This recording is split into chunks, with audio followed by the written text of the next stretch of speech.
Bienvenue dans cette vidéo de présentation de la gestion des devis contrats.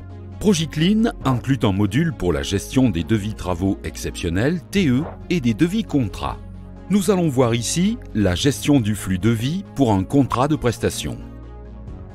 Nous sommes partis du principe, dans Progiclean, que le point de départ de l'information est le prospect et le devis, et que ce sont ces informations ensuite qui doivent être transmises au bon service et bonne personne. On va partir d'un exemple simple avec un prospect qui vous appelle afin d'obtenir un devis pour effectuer l'entretien de ses locaux 2 fois par semaine, nommé poste dans Progiclean, et la vitrerie 1 fois par mois, nommé bon de travaux BT dans Progiclean. Étape 1. Créer un prospect. La première étape est d'aller dans le menu commercial Gestion prospect, puis cliquer sur Créer un prospect. On a différents champs d'information sur le prospect, mais seule la raison sociale est obligatoire à ce niveau. Le reste des champs pourra être renseigné dans un second temps. On pourra renseigner par exemple la catégorie du devis qui correspond au secteur d'activité de votre prospect, la source de connaissances pour les statistiques, le secteur géographique pour une meilleure affectation des prestations par la suite, et ses coordonnées principales, et le mail. Étape 2. La fiche site. Une fois la fiche prospect validée, un site est créé par défaut car votre prospect peut être multisite. On retrouve alors les onglets « Information site » avec le descriptif de site à renseigner complété. Interlocuteur où l'on saisira tous les différents contacts du site que vous avez. Correspondance, on aura ici l'ensemble des échanges avec ce prospect ainsi que tous les événements importants.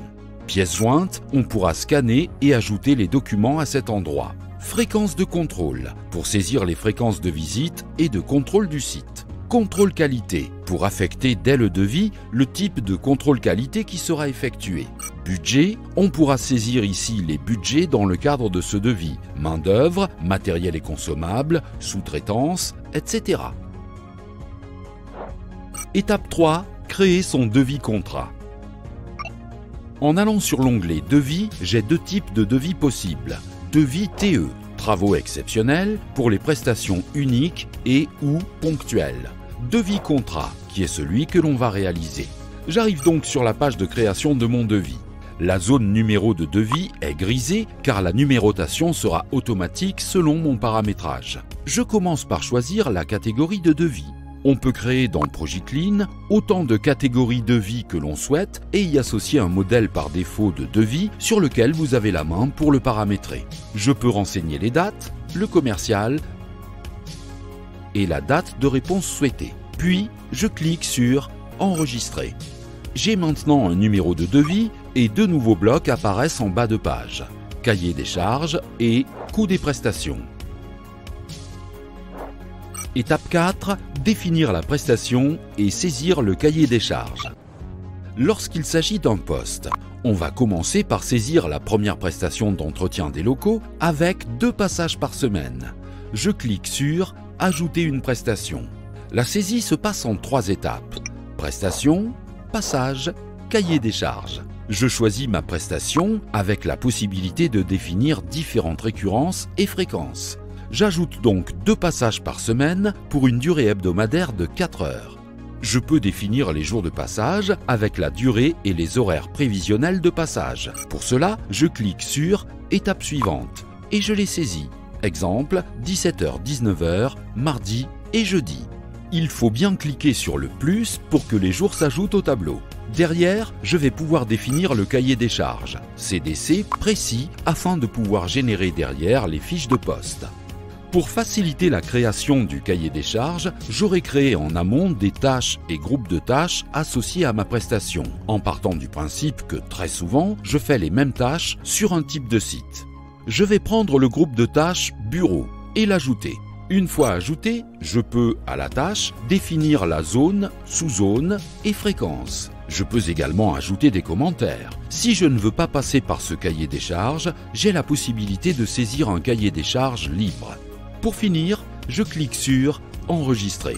Lorsqu'il s'agit d'un BT, en plus de l'entretien, je vais ajouter une seconde prestation de vitrerie 1 fois par mois. Je vais de nouveau cliquer sur « Ajouter une prestation. Cette fois-ci, je choisis la prestation vitrerie. Le bouton « Générer BT » se met à « Oui » car j'ai paramétré la prestation de façon à générer des bons de travaux périodiques. Un BT est une prestation récurrente contractuelle. Je saisis dans « Type de récurrence » une récurrence mensuelle et j'ai un tableau mensuel qui apparaît où je peux définir un nombre de passages mensuels. Je saisis 2 heures sur janvier et je copie sur les autres mois. Dans l'onglet « Passage », je peux définir, si je souhaite, le jour par défaut sur lequel les bons seront générés ou choisir un jour par semaine pour les fréquences plus complexes. Exemple, le 3e vendredi du mois. Enfin, je peux aussi choisir mon groupe de tâches vitrerie intérieure et extérieure. Je clique sur « Enregistrer » et j'ai donc bien défini mes prestations de service et mon cahier des charges. Étape 5. Définir mon coût des prestations. Je peux maintenant définir mon coût de prestation. Nous avons en option un module d'aide à la tarification, mais comme c'est très spécifique à chaque client, cela nécessite du développement sur mesure. J'ai la possibilité de facturer de plusieurs manières, forfait mensuel ou à l'intervention. Dans cet exemple, je vais facturer un forfait mensuel pour l'entretien et la vitrerie. Je coche donc mes 2 prestations. Facturation mensuelle est mis par défaut et je peux définir la ligne qui apparaîtra sur la facturation. Forfait mensuel, entretien et vitrerie. Je peux alors définir le coût mensuel que j'aurai calculé. Par défaut, tous les mois de facturation sont cochés, mais je peux également décocher les mois sur lesquels il n'y aura pas de facturation. Je valide et je retrouve bien ma ligne de coût. Si besoin, je peux ajouter d'autres lignes d'articles et de forfaits en cliquant sur le bouton « Je veux ». Exemple, forfait location nacelle. Voilà, j'ai finalisé la création de mon devis. Je peux y ajouter des pièces jointes, photos du site par exemple, et définir le matériel dont il y aura besoin pour les prestations.